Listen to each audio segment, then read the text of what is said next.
Welcome to rSlash. Am I wrong? Where an adult man ruins a child's birthday party as a prank, bro. Am I wrong for throwing away the elf on the shelf and ruining Christmas for my kids after my husband's prank? For context, this year was the first time that we tried the elf on the shelf with our kids. We have 3 kids. Lucas is 9, and he's my husband's son from a previous relationship. Andy is 8, and he's my son also from a previous relationship. Together, we had Claire, who's 5. I've accepted my husband's son, Lucas, as my own, and my husband has accepted my son, Andy, as his. Every Christmas is special for my son, Andy, because his birthday is December 24th. Andy's biological dad started a tradition where Santa would consider him for being a kid of Christmas, so he feels magical and special. I always try to give him that. Last year, I left Santa Claus footsteps in the snow, and I ate a carrot that he left for Rudolph. Stuff like that.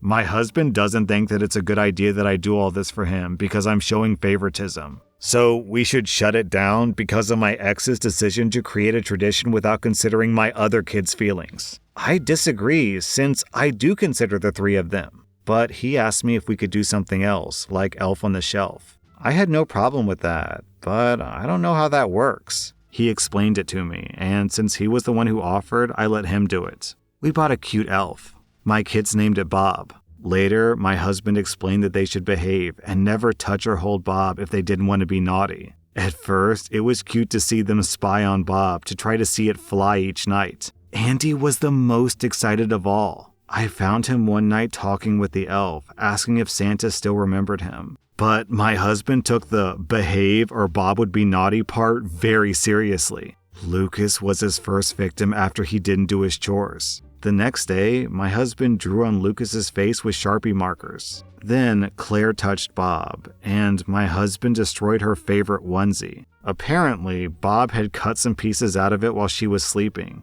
My husband Miles was having fun, but I could see that my kids weren't. I talked to him about how we should tune down the pranks. He agreed, but he wanted to catch Andy since he hadn't broken any rules.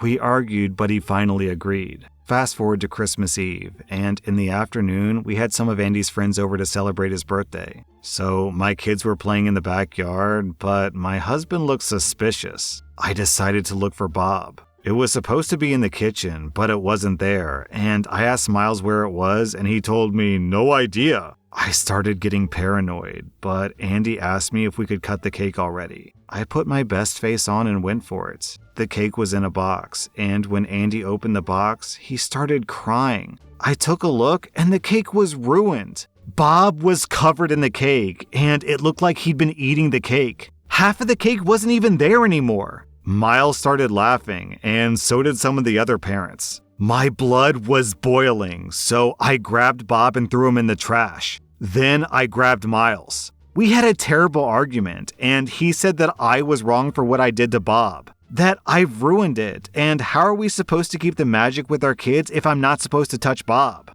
Yo, hold up. Keep the magic with Bob? What does this guy think magic is? Terrorizing his kids and ruining their birthdays? This is kind of an exaggeration, but this is giving like serial killer vibes. Secretly hoping that your kids do something wrong so that you can maliciously punish them by ruining the things that bring them joy? Okay, Sharpie on the face, like that's I can see that being fine. I can see the kid being a little like shocked, but it's not too bad. Cutting up the little girl's clothes, that's going a little far. Ruining the kid's birthday party in front of his friends and other parents, that's deeply embarrassing. That's like a core memory that this kid's gonna remember for the rest of his life. And then on top of that, your husband got upset that you were treating your son special, and his response was to say, you should stop treating your kid special, and not to say, okay, let me be a good father by treating the other kids special to bring them up to the same level, right? Like, why tear down one kid's joy rather than building up the other kid's joy so they're all joyful together? You're like, what is wrong with this guy? I don't know if we're exactly in divorce territory because, like, in the grand scheme of things, destroying a birthday cake it's pretty bad. It is pretty bad.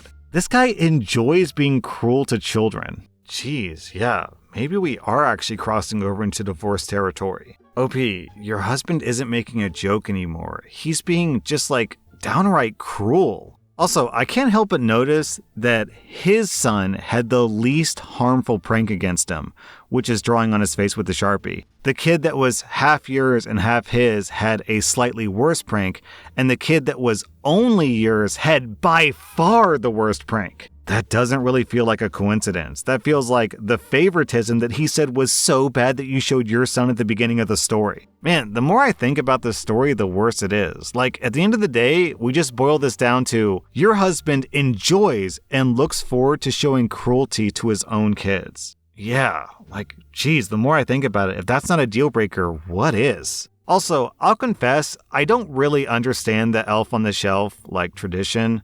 My family didn't do it. I know next to nothing about it. I thought the way that it worked was the elf was supposed to like randomly move around the house, you know? Like you put it in the kitchen and the kids go to sleep and then when they wake up, it's in, you know, the dining room. And they're like, oh, look, the elf moved overnight. Isn't that so weird and magical? That's what I thought Elf on the Shelf was supposed to be. Is it not? Is it about destroying kids and terrorizing them and putting coal in their stockings? I actually don't know the answer to that. So anyways, I'm giving you 0 out of 5 on the wrong scale, OP. I'm giving your husband, 4 out of 5 on the wrong scale I think feels appropriate. Ruining a kid's birthday cake and humiliating him on his birthday in front of his friends when he didn't even do anything wrong just because you're dying to do a prank is psychopathic. Am I wrong for taking an Uber to a wedding so I wouldn't be late? My sister got married last weekend. I flew into town, and my parents insisted that I stay with them instead of a hotel like I wanted. My parents are consistently late for everything. I think it's a Latin thing. I hate being late. I think it's disrespectful. The wedding was at 2:30. My folks live about half an hour from the church. Noon rolls around, and my folks aren't even getting ready yet. They're adults, and I'm done dealing with them. So I get ready. I send for an Uber and I'm at the church by 2. I check in with my sister. She asked me if I had any problems getting my parents to church. I told her that I came by myself. She went white and said that I was responsible for getting them there on time. Well, nobody asked me to do that. I didn't even want to stay there. So now everyone starts calling my parents and they're just getting ready. They were about 35 minutes late. The service had to be shortened because there was another wedding that day. Everyone's still mad at me for not getting my parents there on time. My aunt said that I'm wrong for messing up the timing of the wedding. My mom says that it's my fault for not reminding them to get ready. Am I the only one who thinks that adults should be able to be on time for their own kid's wedding without help? No, OP, you're not the only one. These are grown adults. And this isn't like, being late to, the neighborhood potluck or like a PTA meeting. This is their own kid's wedding. And why does everyone just assume that it's your responsibility? Is it because everyone's so accustomed to your parents being late and just lazy, uncaring people that they just assume they're going to be constantly late and uncaring in the future? So therefore, everyone else has to accommodate them, even though you haven't been asked? No, OP, this is really dumb. I'm completely on your side here. I'm giving you 0 out of 5 buttholes. I'm giving everyone who blames you 2 out of 5 buttholes, and I'm giving your parents 3 out of 5 buttholes. Am I the butthole for telling my parents that I won't attend their Christmas celebration until they send my husband a separate invitation? I'll preface this by saying that my husband, Luke, does not get along with my parents. You can't tell who's right or who's wrong. There's always this ongoing tension between them, but they can be civil enough to sit together at a table. I recently got an invitation for a Christmas celebration from my parents. The invitation includes me and Luke, but Luke thought this was somewhat rude and disrespectful because he believes that he should get his own invitation and not have his name mentioned as an extension to mine. Yo, what? Okay, OP, hold up. I gotta stop right here. You can't tell who's right and who's wrong? Oh, I've got a pretty good idea about who's right and who's wrong in this tension. We talked, and he said that he wouldn't go unless they sent him a proper invitation. I called my mom and asked if she could do it. She thought that it was ridiculous, and she said that she and Dad did the same thing with my sister and her husband. I told her it was fine, but Luke can be sensitive like that, and so a simple invitation in the form of a text directly to him will fix it. My mom got defensive and said that Luke is being ridiculous. Dad claimed that Luke is trying to pull some power move to humiliate them, but I thought this was a small issue. They still thought it was ridiculous, so I told them that I won't attend if they don't send him a separate invitation, because he won't attend if he doesn't get it. This blew up, and my sister started arguing, saying that Luke needs to get over himself, and shamed me for trying to force our parents to send him an invitation by saying that I won't come if they don't. We haven't talked after that, and right now, we're just waiting for an invitation. Then OP posted an update. I just got off the phone with my sister. She told me that our parents have just disinvited me from the celebration. I feel horrible, but I can't argue anymore. Just like I can't argue about what everybody else in the comments is saying. I admit it, Luke is the problem. He just caused me to be disinvited from the event and is blaming me for it. Okay, so I have a really long history on this channel of saying support your spouse. And yes, 10 times out of 10, you should support your spouse.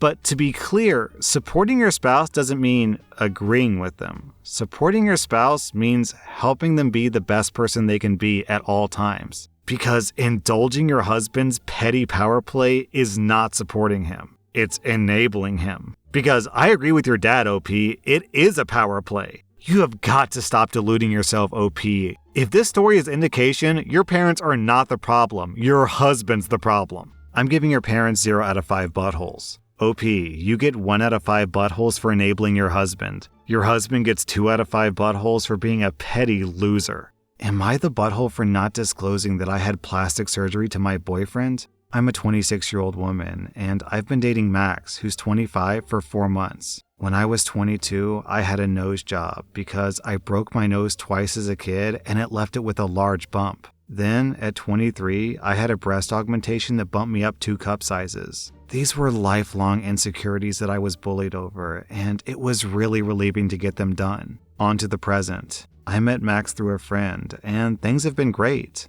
Last night, I was scrolling through my social media while on the sofa with him. I stopped on an old classmate's vacation photos where she wore a bikini and, frankly, had very obvious implants. She looks great. I'm happy for her, but you can tell. Max glanced over at that moment and said, "Gross." I asked him what the deal was, and he said that women who get implants or other surgeries are a huge turnoff to most guys, and how men prefer natural over 2 balloons and how insecure she looks. I couldn't help but laugh and said, "So you're turned off by me?" He got very confused and asked what I meant. I informed him that I had procedures done before. He kept denying it and saying that I was joking until I showed him old photos of me. He got quiet and left shortly after. I got a text saying that I should have disclosed this on the first date, how I led him on, and that he needs to reconsider things. It's the next day and I haven't heard anything. I am bewildered. Am I the butthole? See, that's the weird thing. He isn't actually turned off by plastic surgery because you have plastic surgery, and if he's dating you, that means he's attracted to you. He just thinks that he's turned off by plastic surgery. So the weird thing is, he's confronted with these 2 incompatible ideas. I don't like plastic surgery. I'm attracted to my girlfriend who does have plastic surgery. And it's really weird that of those 2 options, he decided to stick with, I am not attracted to plastic surgery, instead of, I'm attracted to my girlfriend. Also, OP adds in an edit that she broke up with her boyfriend over text, so I think you dodged a bullet on this one, OP. He's upset at you that you didn't tell him about your plastic surgery on date 1, but you should be upset at him for not disclosing to you that he's a misogynistic hypocrite on the first date. Also, I've heard this a few times that people are turned off by plastic surgery. That's a really toxic attitude to have, because they're assuming that the only people who do it are for vanity reasons, but there are lots of people out there who are born with defects and problems with their body that they want to get fixed, and for them, the only option is plastic surgery. What about people who are born with cleft palates and are literally missing part of their lip? If they get plastic surgery and restore their lip, are you really going to tell that person that they're gross and disgusting? Nah, man, you're gross and disgusting. OP, I'm giving you 0 out of 5 buttholes. I'm giving your boyfriend 1 out of 5 buttholes. Am I wrong for not wanting coal for Christmas? This year, I went to my fiance's house for Christmas. It was my first time going because we would typically go to my family's house instead. I got a rather pricey gift for my fiance, Dan, that's related to his hobbies. I got nice gifts for Dan's parents based off things that I talked about with them before. I also got a small pack of chocolates for each of Dan's other relatives, who I didn't know that well. I wasn't expecting many gifts from Dan's relatives because I didn't know many of them that well, but I was certainly expecting more than I got. At first, I was excited when I saw that there was a big pile of gifts for me.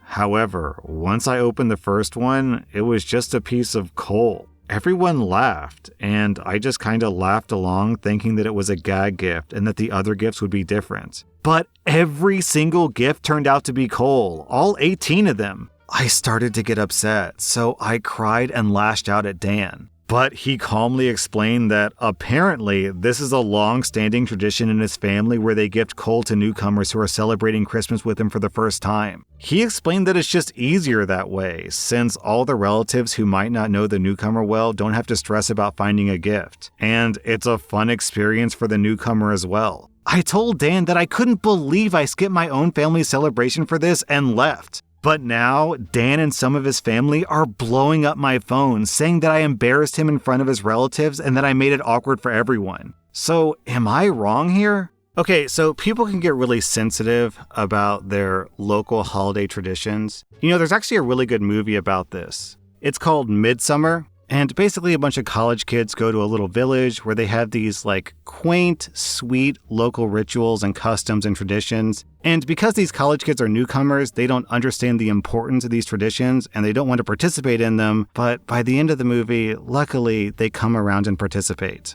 Okay, if you haven't seen that movie and you don't know what it is, I'm joking, because that movie is a horror movie about a cult that murders a bunch of people because that's their weird local tradition. Look, just because something is a tradition, that doesn't make it inherently a virtue. I could say my family tradition is every time someone comes in the house, I punch them in the face. It's our tradition. You have to respect our tradition. Tradition. Who cares if it's a tradition? Just because something's a tradition doesn't make it okay. OP, what your fiance and your fiance's family did to you was cruel and humiliating. Your fiance could have at least given you some kind of heads up out of basic respect for you. I feel like one gift of coal would have been like an okay gift. Like, oh, you get coal. Oh, but surprise, we actually have real gifts for you. But 18, one after the other. I'm just imagining OP sitting on the floor next to the Christmas tree, surrounded by smiling people she hardly knows, while she opens a box, coal. Opens a box, coal, opens a box, coal, opens a box, coal, opens coal, opens coal, opens coal, opens coal, opens coal, opens coal, opens coal, opens coal, opens coal, opens coal, opens coal, opens coal, opens coal, opens coal. Okay, I did 18 gifts there. Just I started out just to be funny, but then I realized, oh my God, 18 is a lot of gifts. That's humiliating. Everyone just smiling down at you for 10 straight minutes as you open up gift after gift of coal? Weird. OP, I'm giving you 0 out of 5 on the wrong scale. I'm giving Dan and his family 2 out of 5 on the wrong scale. That was rSlash Am I the Butthole? And if you like this content, check out my podcast where I publish the exact same episodes. Also, hit that subscribe button because I put out new Reddit videos every single day.